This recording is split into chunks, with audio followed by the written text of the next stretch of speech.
So this is a big one I get is everybody thinks it's from hormones, which I love that we start with module one with the gut because I do think, like you said, the gut is going to help with so many things right away, right?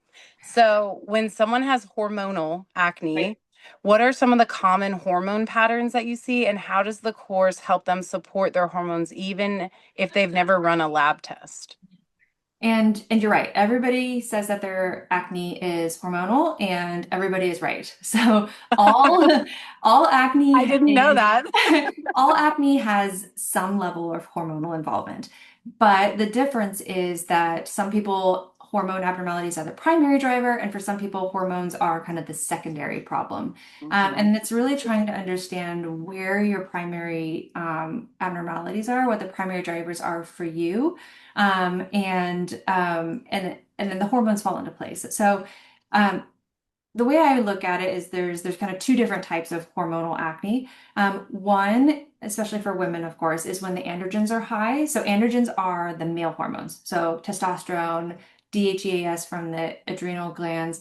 And for some women, they have high androgens, and that causes, the hair thinning on top, maybe a couple extra hairs on your chin, and that hormonal acne that really hangs out on the jawline and gets worse before periods and things like that. That's kind of the traditional PCOS, androgen-driven hormonal acne. But what's actually at the root of that are metabolic imbalances. So insulin resistance and inflammation are the primary drivers that cause those androgens to be out of whack. So I Okay. actually refer to that as metabolic acne. So yes, Ah, hormones always, right? They're always playing a role. But what's underlying the hormone abnormalities is inflammation and insulin resistance for most people. There is a real hormonal acne though, where the hormones really are the primary problem. And but often what that looks like for women is the androgens are not necessarily high, but the estrogens are actually a little low. And we see that in all of our mm, dermatology literature when we're looking at hormones, is that estrogens tend to be on the low side. And so it's the ratio, right, between the androgens and ah, the estrogens.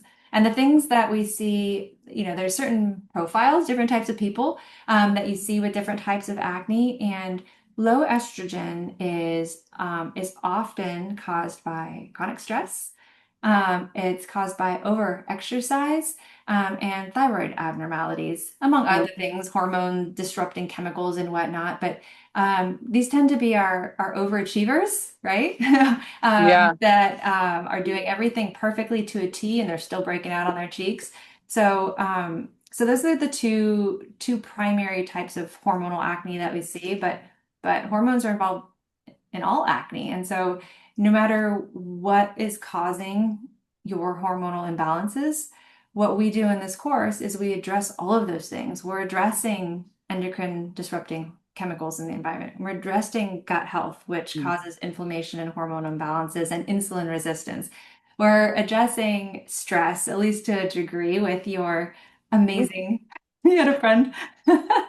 Right, but Yeah. we're addressing like all of the common drivers so that no matter where your hormone imbalances are coming from, we're talking about it and we're giving you strategies to address those imbalances.